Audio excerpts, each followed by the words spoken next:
chez Asteve, Binga, Libula Metro. Ishoi, na quelle réunion?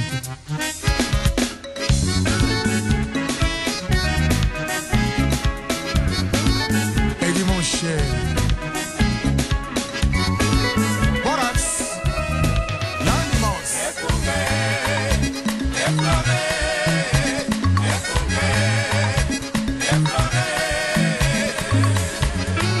Cercle musique, l'ombier.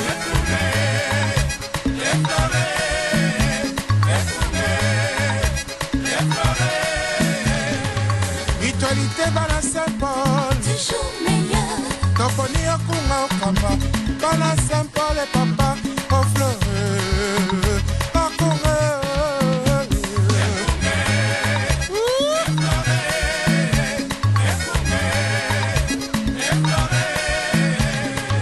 Biso Bala Saint-Paul, Toponi Papa, Tolingi Boboto, Tolingi Boneko, Tolingi Esengo. Bandeko bananjerde lisanga totondi bino subu tondi mingi pona fidélité na bino na programme radio lisanga. Pourquoi ya lelo? Pourquoi ya mokolo mwa mardi 21 février 2012 tokuta bino suna nzela ya radio lisanga u boko keza bino Yesu kitenge. Mokolo mwa lelo mokolo yo soki okomi date okomona eko balukelebe yo moko. Donc oyo nyonso tu akanaki asala moto mabe mokolo mwa lelo ezongelebe moko po 21/02/2012 pe eko komamande 2012. Donc soki otangi 21/02/2012 ozotanga 21/02 tanga ne à l'envers okutanga pe lokola kaka ndenge moko eza kosala bato nini pito pale.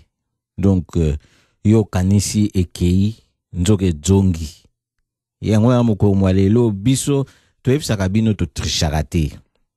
Donc soki kwe isusu moko mwalelo eza moko mabiso kosala radio eza sans tricherie. Ce bongi toko bandela kutanga sous mikolo pour tous assurer que to kwe pena le 21 février 2012 mardi na radio toko bandela kutanga toko bandela ko voter tous tricher na bisote nde yangwana to ane sengo pe kozana bino balanda radio lisanga po bino pe boko tricher te po bolanda radio na bino to zapenza na bino elongo tina ngonga ya 20h pe toko salete tokabla na bino mai mazali na motu ya bino boeba pini ya joba te boko dwebe banga pamba te boko twane lokwa kolia nango pona esala ete bo sepela mingi nde to kosenga na bino penza bo eba ete sengeli to sa bokasi na ndenge to mesana ko sala pona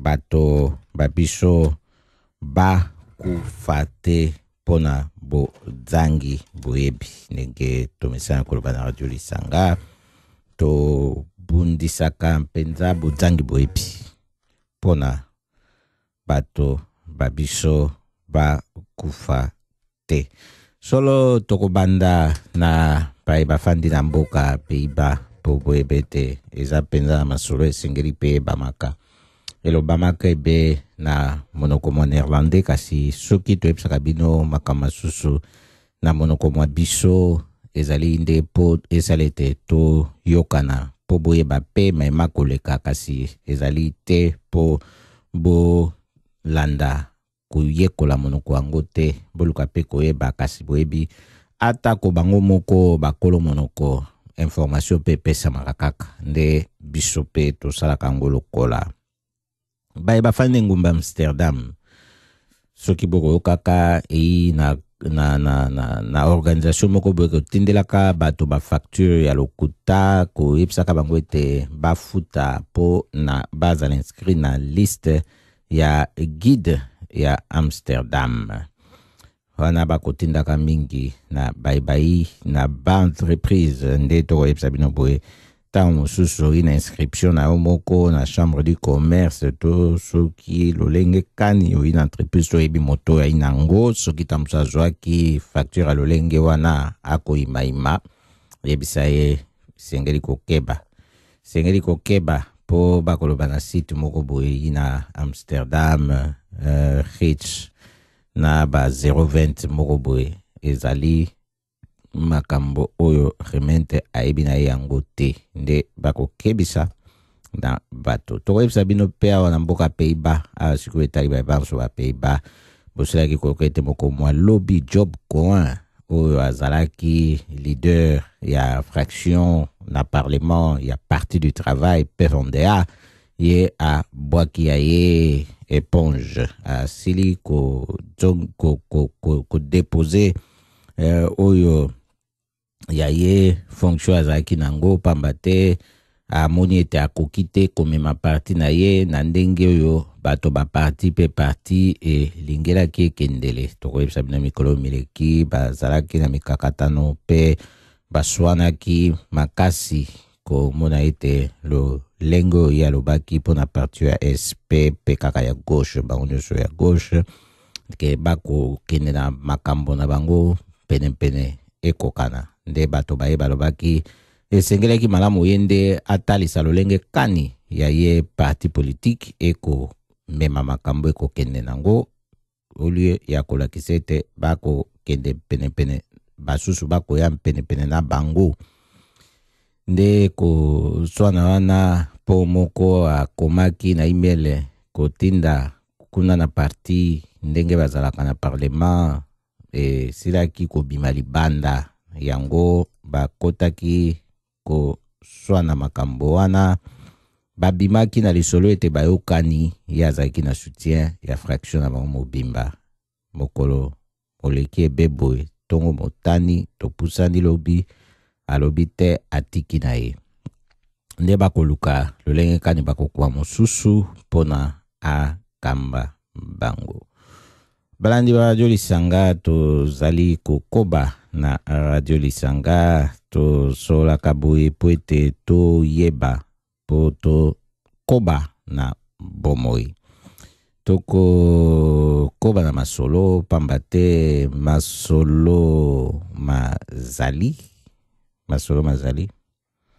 mai matali pe mboka République démocratique du Congo nde tokosolola yango pe na lolengo mikolo miti koleka makambo masalami awa pe na diaspora ezali na ba activité baction oyo ekosalema oyo tokoloba ya polele ya bomonani pe eina makambo masusu oyo makosalemaka na bibongiseli oyo ekoki kolobamaka boyeboye te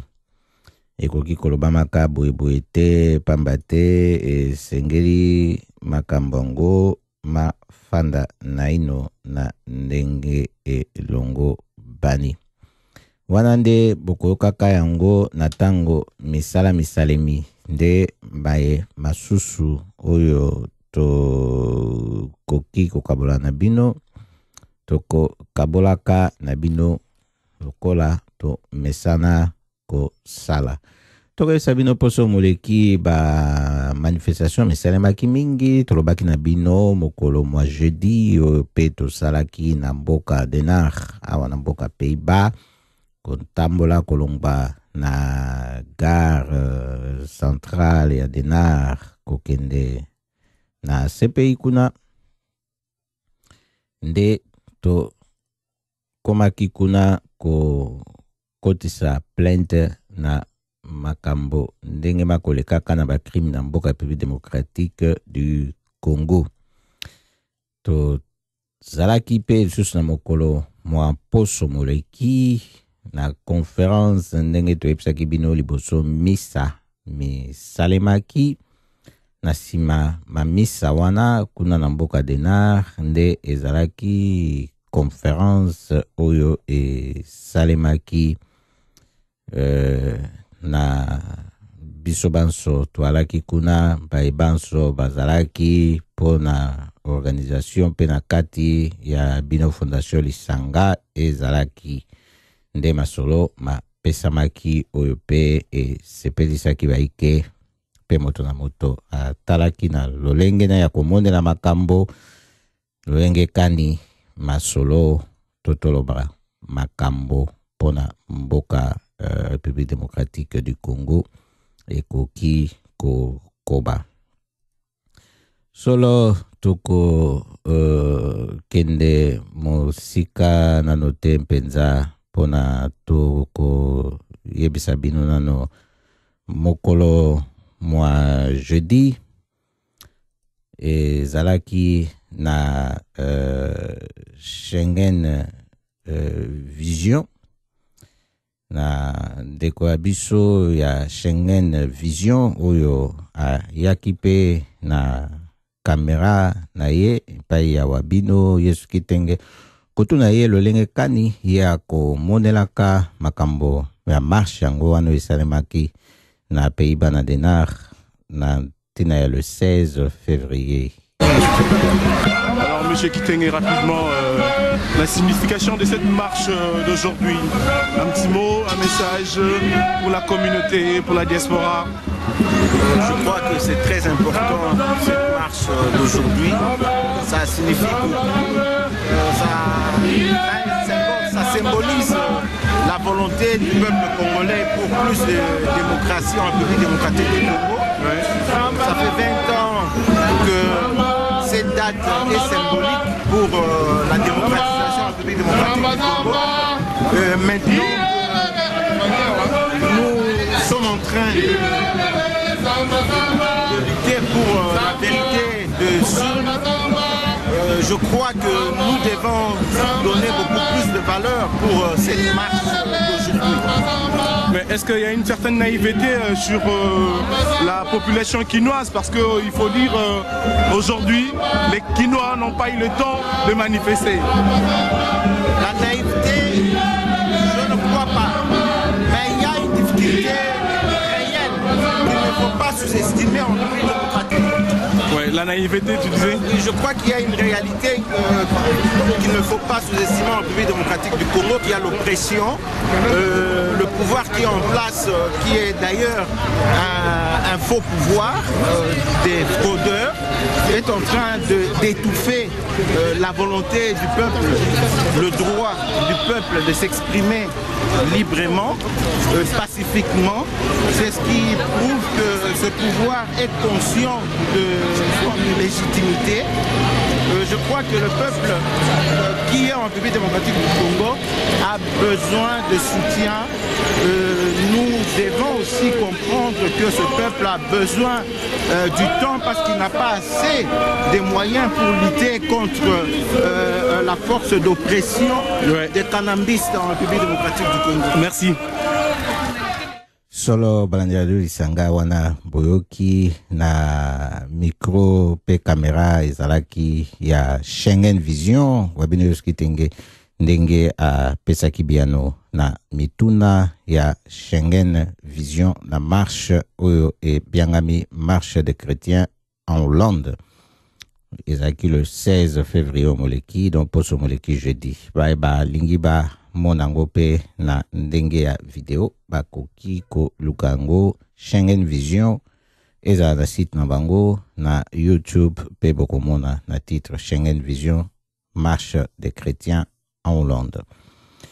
Pandiadio Lisanga nde tokokoba na programme na biso poto ebisa bino ete misala ndenge toko kabana bino boye baye basusu ba monaki boye nde esalemaki to kendeki ezalaki na mokpadiko ya Placide de Jésus nde bengisaki bato kokende kokuta na marche wana pe masolo masalemaki na ntina na Congo pe lokola nde to lobaki ingeta pamba te bato bayaki ebele pe salaki penza esengo komona ete awa na mboka Pays-Bas bato bazaki mobilize makasi koya marche wana lolenge.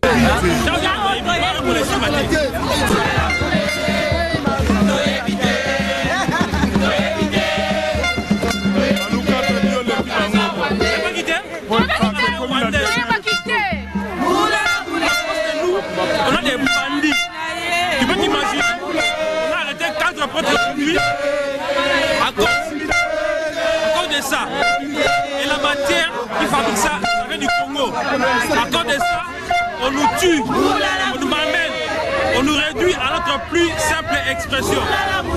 Aujourd'hui, nous faisons une marche pacifique, marche chrétienne.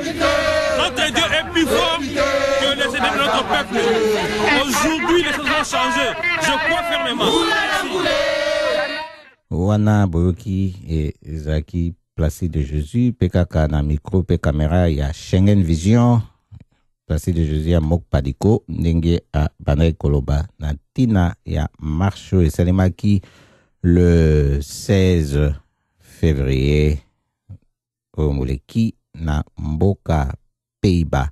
Solo elekaki na kimia pambate bae bazalaki wana ebe bato pena balingi changement ya solo ekota mboka République démocratique du Congo nde yango bamonisaki pe penza bo moto na bango tosuki wana te to ye poto kabana bino pe lisolo ya mokolo moi poso moleki mokolo mo samedi kuna misa pe misalemaki na mboka Denar pe tozalaki na église yango ndenge toyebisaki bino na mikolo miso mileki bayaki pe bamonaki ete bato bayaki pe esepelisaki bato komona ete attention ezalaki po na ye batika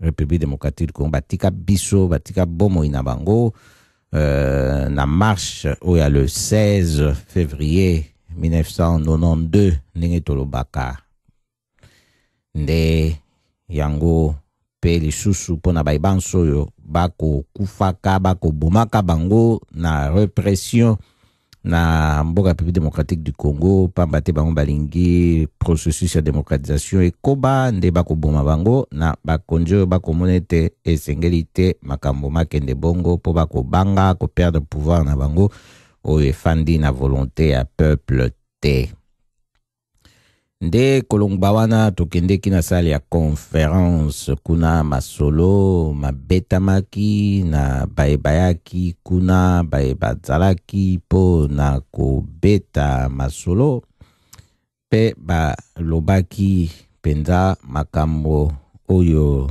bato pe etindaki bango pe batelema pe batuna mituna na bango basusu pe bapesa pe emoneli na bango ya makambo na lolengo bayokaki pe balobaki solo masolo mabetamaki wana na koyebisa bino mwa ndambo na masolo ndenge mabetamaki lobamaki na likambo ya kokamwa na lolenge kani constitution na mboka République démocratique du Congo ezali ndenge yango basaleli yango ko sala ete bato babongola na bango makambo na mpasi te monanaki ete ezali likambo ya mabe mingi koleka pamba te basalaki constitution wana ba spécialiste belge ya constitution kasi awa boyebi kaka na Belgique te ndenge elobamaki na moto ya dynamique ya Tshisekedi for president ke kuna impasi pona kobongo la constitution na Belgique et pe parlement ezali wana oyo ye na likanisi wana esengelele ngba po mosusu moya ezali kaka pe na bamboka na bango nyuso ya eza na Pays-Bas nde tozali awa na bamboka na bango miso oyo basala ndenge wana mpona koprotege constitution na bango makasi don bayi na parlement soki balingi constitution échanger esengeli basacrifier mandat na bango baélection ya bayeba kokota nsima wana bango nde il faut baremplir bacondition moko boye mpona na nombre surtout na ntango ya kotraite likambo mpo makambo yango mabongwa na constitution kasi na mboka ya République démocratique du Congo na 4 jours echangeaki balongoli 2 tours na présidentielle comme na tour moko solo wana eza mingi mpona réflexion mpona koyeba yango mpe tokoyebisa bino na koyebisa bino balandi radio lisanga mingi oyo bakomona likambo na parlement oyo ekoti oyo ya fraude bakomona lokola opposition bakoki kokende basala likambo kuna baza na likambo bakosala te mpo eza likambo na nombre kozala bango ata baza 100 contre 400 ata baza 150 contre 350 eza likambo ya nombre bako koka kobongola eloko moko te tosi tomoni na mandat oyo euti koleka koluka nde kokota na makanisi ya ndenge wana eza kolégitime pouvoir ya Joseph ya Hippolyte Kanambe alias Joseph Kabila na bafraudeur oyo baza na parlement tokozongela susu likambo oyo tokoba nanu na lolenge makambo alekaki mokolo mwa samedi kasi bosi bozwi lisusu répétition na likambo yango mpo ezamba liboso te eloba mawa mpe avant ngu na oyo tokoya kokoba nango na nsima ezalaki liboso wana na Alphonse ndeko na biso Alphonse Mwambi oyo aza observateur international ya Union Européenne alobaki lolenge kani expérience na ye kuna na baobservation mibale asali na 2006 na 2011 ete ezali mawa mingi komona ete demokrasi yango oyo lolenge bakomemela yango epa na biso eyi yango te eske pe ya mituni tokokoka yango lolenge wana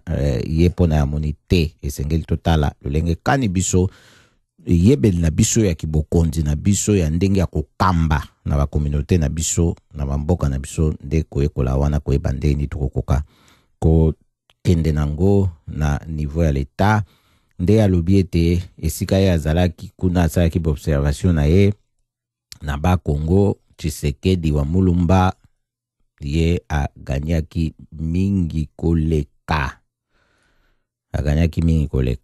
wana to yebisi bino boye mpona tokoba lisusu na basolo na biso solo ezali pe na wabiso Paul Mbikai ye pe azalaki wana donc oyo toyebisaki bino liboso oyo alobaki oyo tolobaki azalaki pe membre ya Dynamic for President ye azali Monsieur Claude Kayembe ye autaki na mboka Belgique ye nde alobaki likambo na constitution étant juriste ndenge totaki koyesa bino na libandeli amibale tolobi Alphonse Mwambi observateur international ndenge palobaki ezalaki pe na Paul Mbikai nde na akomaki koloba ye asalaka pe ba activité politique aza lobbyiste na mboka Pays-Bas alobi esengeli tozala présent congolais luka ozala présent na makambo oyo etali mboka République démocratique du Congo pe luka okota na politique na mboka Pays-Bas awa yo zali to bisika nyonso yo fandi po ba kolanda radio boy pe libanda na Pays-Bas donc esika nyonso fandi kobanga te likambo soki ya naturalisation oza pe eloko ko perdre te na mboka République démocratique du Congo ba passeport na bango tanga monoko malamu maîtriser pana na biso batanga bakelasi malamu bakoma bakambi na bisika bakota bayeba ndenge pe yako telemisa makambo malamu pona mboka République démocratique du Congo pe yo congolais esengeli pe oyeba lolenge kani ozalaka esiko makambo makongo mazali ko lobama to koyebisa bino lisusu oyo elobaki Abe Mbelu ye azali analyste politique. Monsieur Abe Mbelu alobaki wana tokoyebisa bino na bokuse po bozala na ide ya base ya lisolo ya moko na moko. Alobaki esengeli koyeba pe kocontribue mpona lutte, pamba te lutte mpona kosala yango malamu esengeli pe kozala na bamoyen, esengeli tozala na mbongo na biso bakongolais. S'il faut contribuer, boza présent, pamba te lutte sans moyen, moyen ya kosalela lutte wana ezalaka te. Yango wana ezali liloba monene alobaki pe koyeba kosorganize na bitumba yango. Soki organisation yi malamu alobi ezali te kofandisa organisation na moto, parce que moto ye soki moto wana akbei abungi abendani azali lisusu te, ekoki komema pe kokweya ya organisation. Kasi soki bosali eloko babengi leadership na ndenge moko collectif, ekosala ete ata moto moko wana na kati ya groupe wana ya ba leader aza te kasi mosusu azali pona koba na mosala. Nde esengeli ete ya moko na moko na biso po wana mpenza tokoyesa na radio Lisanga ezali masolo ya bozindo oyo Abe Mbelu alobaki. Tokoki kolobela nyonso tolingi na tango organisation ya malonga ya makasi pe ba moyen ya kosalela bitumba na biso ite, ata pa moko soki tolingi totia yango na liboso, tokoki kotia mine na sima.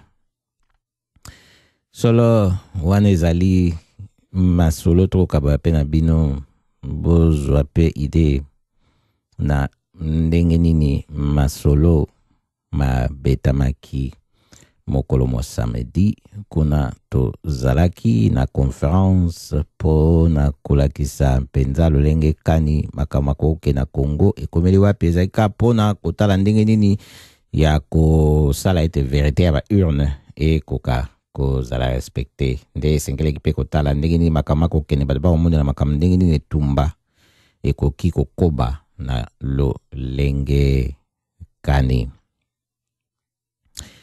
Solo masolo yango wana masolo mabetamaki yango wana, kasi esili wana te, pamba te ezalaki pe na moto mosusu pe oyo autaki na mboka Belgique, ye azali député belge na kombo ya Laurent Louis.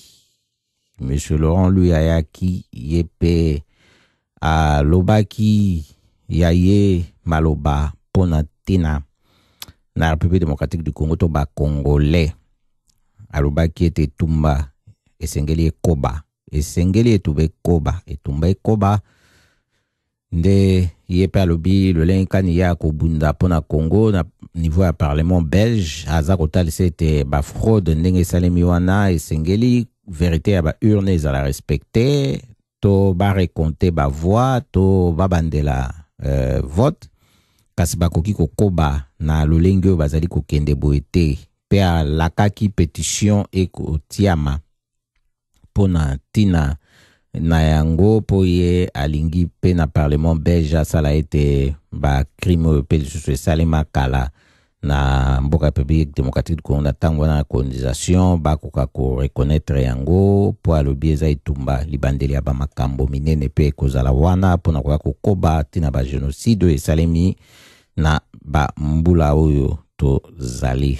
Boluka pétition wana esi etiamaki boluka yango na we boko mona yango soki bomoni te bolingi lisungi bokontakte ngai Fondation Lisanga botala na www.lisanga.nl pour mon numéro de téléphone kasi ezala pona ko benga na mayele po bozwa mayele ya koyeba ndenge nini ya kosoutenir makambo ya mboka République démocratique du Congo nde yango wana pe bokozoyano na bino lolenge kani bokoka koluka site oyo tote botindi email ekezala malamu po tokotindela bino pe lien mbala moko baipe bazakaka na wewewe yango soza na Facebook otala na Lisanga Facebook a Lisanga okokota mpe partir ya site na biso www.lisanga.nl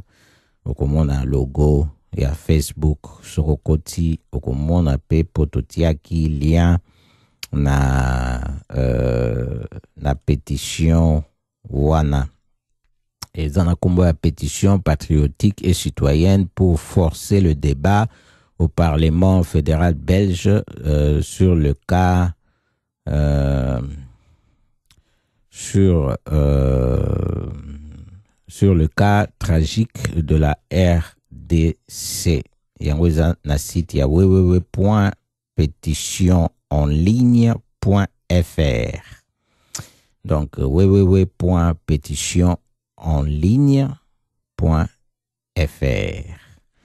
Donc toyebisi bino wana na kati mbala moko ya masolo ndenge ndenge to bandai kobeta pona masolo ya samedi ndenge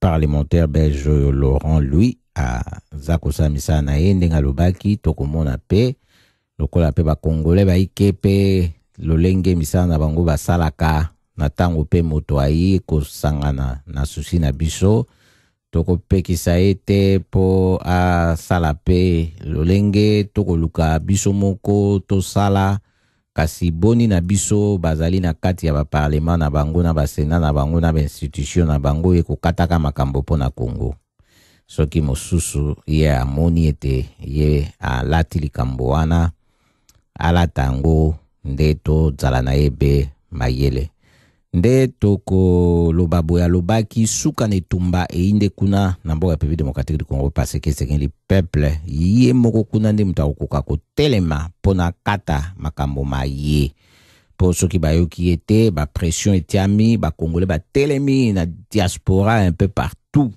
banda ba telemi kasi communauté internationale za kosa eloko te alobi colonisation ezalaki belge esili kasi colonisation mususu bandi ya communauté internationale na mboka République démocratique du Congo nde alobi esengeli penza Congolais atelemelango lenge wana toko zangisa te pe koyokisa bino mwa eteni ya lisolo na ye a betaki.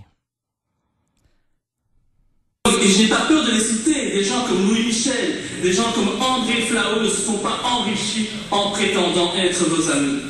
Depuis des années, ces gens prétendent vous défendre. Mais qu'ont-ils fait concrètement? Rien. Rien, si ce n'est se remplir les poches en marchant sur les cadavres congolais. Mais aujourd'hui, nous devons dire stop. Nous ne pouvons plus accepter de nous rendre complices de l'enrichissement de ces individus sur le dos du peuple congolais qui meurt de faim malgré les richesses énormes de son pays. La Belgique, non content d'avoir pratiqué l'esclavagisme et la torture dans l'ancien Congo belge, sans avoir jamais eu le courage de s'excuser pour les méfaits qui ont été commis durant la colonisation, eh bien cette Belgique continue à s'immiscer avec le soutien de la communauté internationale dans la gestion politique d'un pays que je voudrais enfin libre. Et nous devons aujourd'hui, en tant que démocrates, refuser l'ingérence qui est toujours en œuvre au Congo. Alors, on constate, le monde politique, aujourd'hui, il reconnaît que le résultat des dernières élections ont été faussés. Il reconnaît que les résultats ne sont pas corrects et qu'il y a eu des manipulations. Mais alors, il est inadmissible que la communauté internationale, que l'Union européenne et encore la Belgique apportent un soutien, qu'il soit appuyé ou tacite, à M. Kabila, qui tente aujourd'hui par tous les moyens de faire taire l'opposition, par des menaces, des manifestations de force, ou pire, la coercition et la violence. Pense aussi à tout ce qui se passe au Kivu avec toute cette procédure de viol organisé qui est totalement scandaleux et écœurant. Mais malheureusement, dans nos pays occidentaux, personne ne dénonçait. Et quelque chose m'a encore particulièrement surpris cette semaine au Parlement belge, c'est jeudi. Donc, la marche des chrétiens était programmée à Kinshasa et dans l'ensemble des pays par la diaspora. Et alors, bien entendu, notre ministre des Affaires étrangères, Didier Reynders, a pris la parole. Et il a eu le culot de dire à la tribune de la Chambre qu'il existait au Congo, écoutez bien, la liberté totale de manifester. Eh bien, si une telle liberté devait exister en Belgique, il y a longtemps les syndicats auraient renversé le gouvernement. Parce qu'on l'a bien vu. On l'a bien vu. Ce que nous avons surtout vu, c'est que le ministre belge des Affaires étrangères, eh bien, il ne cesse de se contredire. Il ne sait plus quoi dire. Il mélange tout. Et il boit véritablement la tasse, tout en essayant de continuer à soutenir l'insoutenable. Mais le problème, c'est que l'opinion publique, tant en Belgique qu'en Europe, elle est manipulée. Elle est manipulée par le monde politique, mais elle est manipulée aussi par les médias, les grands médias nationaux, qui manquent souvent d'objectivité. Alors, moi je le vis au quotidien en Belgique, surtout dans la partie francophone. Les médias sont capables de manipuler ou d'orienter les informations comme personne. Mais j'ai été présent dans les manifestations, dans les marches qui ont eu lieu un peu partout. Et ce que j'ai vu aujourd'hui, c'est que ces gens qui se lèvent, tout comme vous, ce ne sont pas des terroristes, hein. Ce ne sont pas, comme on a pu le montrer dans les journaux télévisés, des casseurs, des délinquants, non. Ce sont des personnes qui n'acceptent plus la dictature politique, qui n'acceptent plus l'ingérence et qui ont décidé de faire entendre leur voix. Et donc, Solo Bandiado Sanga wana boyoki ezaki député belge Laurent Louis. Wana pona mokolo mwa samedi ndenge masolo malekaki na conférence na Denar yango wana nde tokoyebisa bino na salle bato mingi balobaki e sengeli kokende na stratégie mosusu pamba te stratégie oyo bato bakei nango te sikoyo lokola bako sala répression contre bato oyo bako linga ko manifester pacifiquement mécontentement na bango pe ko revendiquer vérité à ba urnes à respecter esengeli kotala sikoyo ba stratégie mosusu loleng kani ya kokende po bato ba isusu lokola na droit ya kosa ba manifestation pacifique kuna na mboka République démocratique du Congo te wana to yepsibino masura kati ebeta makebe na ba bisika oyo bato na bato ba kuta na kande toko tia point virgule to yepsibino na tina na élection ngo na mboka République démocratique du Congo de tolobaki pona députation bakende to bakende te to taki pesa bino avant goût et que ça les côté ce bakei ezaka pour légitimer pouvoir ya ba fraudeur ne yangope tokoyi sabino na caméra ya fongola matoi ndenge Félix Tshisekedi alobaki na tina na likambo yango oyo ya ba député particulièrement ya IDPS ce qui est zali na tina nini na lolenge kani oyo bango. Les élections en République démocratique du Congo, l'avenir de l'opposition, principalement de l'UDPS, l'Union des démocrates pour le progrès social, et la situation de Etienne Tshisekedi Wamulumba, président de l'UDPS, tels sont les points importants auxquels nous allons débattre ce soir avec notre invité qui est Félix Tshisekedi. Et Félix Tshisekedi est donc secrétaire exécutif aux relations extérieures et il est aussi élu de Mbujimayi. Avec donc Félix Tshisekedi, nous allons débattre de toutes ces informations. Nous allons donc expliquer à nos internautes que cette émission est une émission bilingue étant congolais. Nous allons donc faire cette émission et en français et en lingala.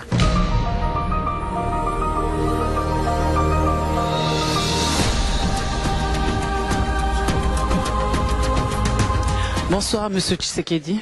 Bonsoir Nancy. Dites-nous, vous venez de la RDC, la République démocratique du Congo. Vous étiez candidat aux élections législatives et ça s'est bien passé, j'espère, pour vous. Comment vous sentez-vous avec toutes ces turbulences électorales? Non, vous dites que ça s'est bien passé pour moi, c'est vrai, mais pas pour la grande majorité de nos camarades du parti. Tout simplement parce que vous savez que cette élection a été entachée d'énormément d'irrégularités et ce sont des irrégularités organisées par le régime dans le but de tricher et d'attribuer une majorité parlementaire qui n'en est pas une au parti de Kabila et de donner à Kabila la victoire au présidentiel alors que tout le monde sait, y compris dans son camp, qu'il n'a pas gagné. Monsieur Tshisekedi, il y a eu les élections en novembre 2011. La CENI a proclamé Kabila comme vainqueur et la Cour suprême l'a confirmé. L'opposition dans son ensemble a contesté et même il y a eu des observateurs tant nationaux qu'internationaux qui ont déploré les irrégularités telles que vous venez de le dire tout à l'heure. Il y a même eu des marches dans presque de la diaspora congolaise, mais Kabila a prêté serment le 22 décembre et Tshisekedi aussi. Et après, la suite des événements, c'est comment? Mais la suite des événements, ce sera rendre ce pays ingouvernable, parce que ce qui se passe chez nous est une véritable imposture. Nous avons un président qui n'a pas été élu, qui s'impose par la force des armes, et qui de plus sait fabriquer une majorité au Parlement pour pouvoir transformer, toucher encore une fois de plus à la Constitution et se donner un bail, prolonger son bail à la tête du pays, et ça nous ne l'accepterons pas. Évidemment. Et qu'est-ce que vous allez faire exactement? Non, mais écoutez, on ne va pas dire à l'adversaire ce qu'on lui prépare comme surprise. Ce qui est certain, c'est qu'on n'acceptera pas ça. Ça ne se fera pas.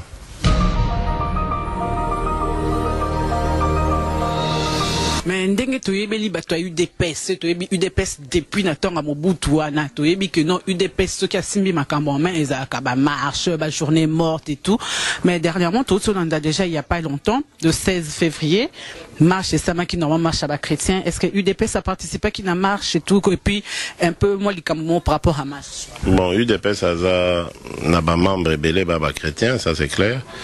Mais UDPS c'est un organisation qui donc va participer peut-être dans un membre qui sont chrétiens qui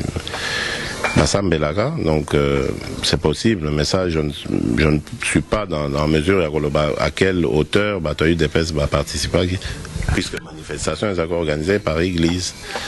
Justement pour la marche parce que par rapport toujours il y a des questions posées que UDPS ce qui est azati na opposition ce qui est atiata moi lilobane mon côté tout ce qui se passe on est son opposition zoakanini andimarango teneti marche le 16 février wana donc quoi UDPS a kotaki na katsa ba réunion te yango na pa UDPS azaki na ngote. Non, c'est pas vrai. Voyez bien que marche à le 16 et qui d'abord pour commémorer 20e anniversaire il y a massacre il y a ba chrétien en 1992. Alors, en plus de ça, comme Tozape, car la situation est sali le quoi est Kokana. Et ça même pire que Tozarana en 92.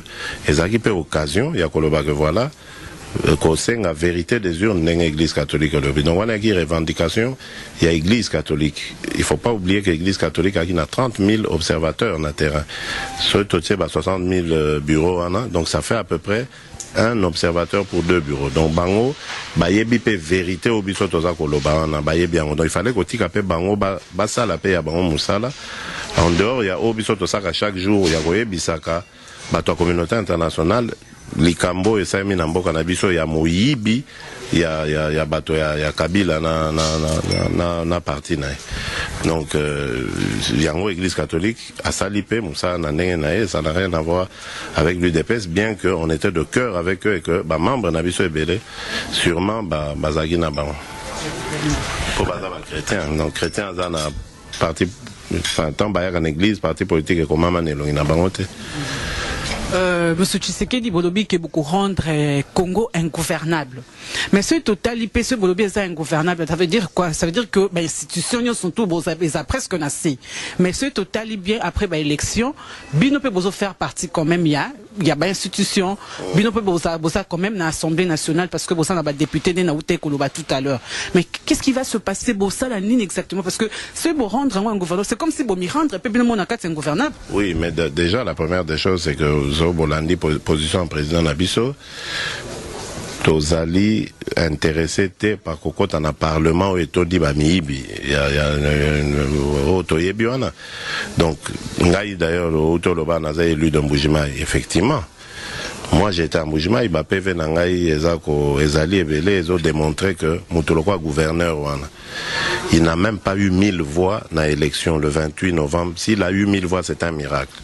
Et cet homme se retrouve à la tête, il y a biso élu avec je ne sais combien de milliers, de dizaines de milliers de voix, et il prétend être élu. Alors aller se frotter avec un type pareil au Parlement, on est à blague. On est à sous-parlementaire, on est nommé. Le pouvoir, Kabila est nommé, ce n'est pas des élus. Mais bon, c'est la Cour suprême, comme la Cour suprême, Suprême, Boye Bibino Mokona, Nanomaki Cour suprême, et vous avez vu comment la Cour suprême est traitée. Problème, il y a recours, il y a M. Kamere. Il y a président Kamere. Bon, mon Ibino Moko avec quelle légèreté. Normalement, recours, on a, tant on bazar au saisir Cour suprême, il fallait que Cour suprême a bimisa tous les PV, a banako comparer, par rapport, il y a plainte au Kamere à Côte-Sec. Mais ce n'est pas le cas. Alors, Bango Kagane Toroté la montée ma législative.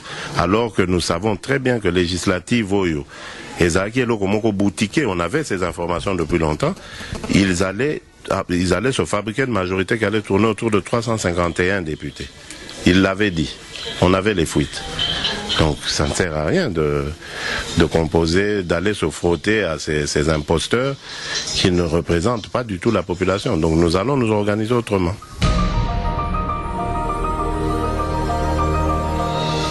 Sikoyo bino boza na kati ya parlement, est-ce que bon moyen zali te que no botika la na kati ya parlement na ba député bino boza na bango na oya opposition mususu posanga na quand même pour na ko sa stratégie moko na kati ya parlement pour na ko sala ba o bino boza parce que ce botiki parlement wana talaka ka ko masikonde. Mais na ko renvoyer au kana législature passée pe famille politique il y a Kabila Bazalaki na même situation. Il y avait une opposition, il a une centaine de voix, Bassalagini.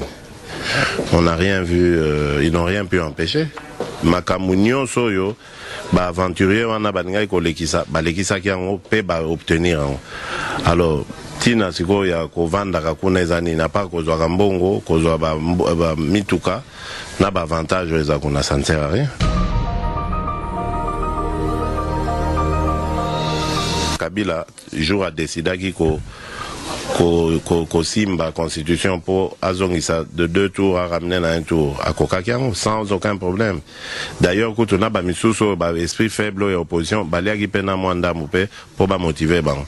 Sokotali na décompte final au moment que nombre votaki oui pour la révision de la constitution balekaki na nombre il y a famille politique à Kabila. Donc ça veut dire que tu es en opposition votaki. Donc ça ne veut rien dire à partir du moment où Boza ce qui est là qui jeu démocratique que c'est topoli à la loyale, c'est-à-dire élection sami normalement gagner biso, il y a aucune contestation de token sans problème parce qu'on a peuple souverain on doit décider. Mais natang bazo yiba peuple souverain on a donc peuple a frustré déjà nan ba yibi e ba voix. Alors binobo kende kuna mais peuple a d'accord na binoté donc ça veut dire toza komitia na position moko il y a des représentants, il y a peuple soutenu. Donc comme il faut qu'on représente des intérêts nabiso moko, na ba famille nabiso, intérêt personne. Tout ça sur l'intérêt peuple. Alors ça va être sanctionné. La prochaine échéance, en tout cas peuple a rolimbi sabisoté, parce que nga na sali campagne, na Mbujima imboka nangai, na moni passe ya bandeko, ya biso kuna, na prometa ki bango que na kobunda po situation na bango e bonga. Que ceux qui toquent batindi biso et belé na parlement, tu sa majorité et puis le gouvernement na biso to ba no contrôler pour de revendication à Banamboka et la solution. Alors, mi biwana ba bazui ba voix, ba s'installer pour ba continuer mignoko moyibi na katamboka. Et vous voulez que nous on aille les accompagner pour nous légitimer farce na bango. Maintenant, vous voyez, il y a une opposition, ça s'est joué à la majorité contre opposition, etc. Non, nous ne mangeons pas de ce pain-là. Ils seront sanctionnés par la population le moment venu. Mais ça sera la même chose parce que tout le pays qui se vote sanction. Mais tout le monde peut avoir vote sanction et ça mikaboui. Mais ceux qui botti qui bon, est-ce que bien bon monde que non, ils ont un peu de balobaka, pour si permis de souffrance na pouvoir, pas faire souffrir tout baka, permis de conduire dans ba pesi motu pe pour ça. Mais on a peu pesi bango permis de souffrance non ba bon ma congolais. Bien de botti qui bango parce que est-ce que ils ont problème, il y a kotika chaise vide, tous a problème que binomoko ba opposant, bozala vraiment na motivation bozala ni politique pour na ko ça quelque chose même na katia parlement. On peut permettre na inverser na parole, na poser des questions. Yebisanga na nous acte moko kaka moko mingité peut surtout en attente pesanga acte moko en tant que minorité tokoki ko poser na kata parlement na oyo ekoki ko tia majorité en difficulté peut ko empêcher yango et il continue ko yiba peuple ndengezo yiba ko empêcher ba continuer dictature pesanga acte moko bino nde boye bino ne ba pona biso to poni nde bino boza na nde pona biso bo sangana boyoka na bo lukela biso pe solution ko lo yebi ke biso mutu to yebi. Eh ben, merci beaucoup. Yango tozo biso que na ndenge toza ba yebi wana na koyeba na biso na toyebi que toza la inutile kuna. Na position, na situation oyo et salemi, c'est-à-dire il y a moyibi. C'est pas un jeu démocratique où ça est mis à la régulière. C'est une situation il y a fraude électorale. Kabila ezala Kabila ye moko eza ba to parti nae baza ko mériter kozala wana te. Baza ba imposteur. Alors, ce qui est qu'on va dans un imposteur, muto ako effacer bino, ce ne sera pas l'inverse. Surtout que besoin en position, il y a minorité. Solo balandi radio lisanga to zali kokoba to komo pusa na suka pour na biso to clôturer li solo oyo ya ba fraudeur ya parlement ndenge esengeli ko tika bango na ba fraude na bango ko kende ko pesa bango bokasite. Na boyibisi bino te tango ba kendeki na poso moleki ko banda ko banda plénière na bango extraordinaire bango badwaki moto na IDPS nde batiaki ye a zala mokambi ya bureau ya parlement nde salaki bongo bato ba moni kokamwa ye nde ngandimi pona adwa ebonga wana pe aza na kati ya bae ba fraudaki kasi de pesa eko kata lobiete lokole iboye bango pe ba longoli ye pona lo lenge na ye e sepesi batote toko sabino ye azali mokolo na parlement na ndenga azali doyen nde bati ye président ya bureau provisoire ya parlement kasi na sima wana tango bango moko bakopona moto bakolinga baza na majorité boyebi soki ekozala nani balandi radio lisanga toko yebisa bino lisolo tolingaki po tokabola yango na bino mpenza oyo esalemi na mboka République démocratique du Congo bokoyebisa ngai nani ayi moto nani ayi mbwa totoloba nani moto na liboma ya solo pamba te na ndenge tokoloba na bino boye kuna na mboka République démocratique du Congo na est kuna eza na moto na liboma oyo babomi Pichu ye bayebi azalaka na moto na liboma ye afanda na cité ya Kirumba kuna Kirumba ye afandaki mokolo mwa ntongo kaka mokolo moko kaka le 16 février balamuki na ntongo bango bakei ezalaki bato bazalaki na arrêt ya bus moko boye kuna nde bamonaki ye pe Monsieur Pichu oyo babengaka Pichu Nkombozi ye aza penza moto azaka moto na liboma kuna ye sikoyo amonaki militaire moko ya FRDC don ya armée nationale congolaise na ngambo boye amonaki azaki na physionomie rwandaise nde na komona ya mona kie ndenge wana atali alobi moto oyo lolenge ngai na komona ye akomwana be moto na Rwanda nde abandaki kobetaka baturu wana sepelaki mpenza te na bantango wana ezalaki ntongo makasi mingi na 6h du matin nde bato bakutanaki wana ya ntango kuna nde sikoyo ye militaire wana mosusu na kombo ya Hassan soki Fiani Hassan nde ye azalaki wana balobi aza na morphologie rwandaise donc na morphologie rwandaise wana nde moto wana ya liboma monaki yango lolenge moko ya kokamwaki aza na armée nationale congolaise mbala moko liboma na ye soki mataki makasi lolenge kana joke be bambeli mibale ati moto wana abimisaki yango na poche na ye ati ye yango na kingo pe moto yango akufaki wana ye moko moto na liboma akei na marché central kuna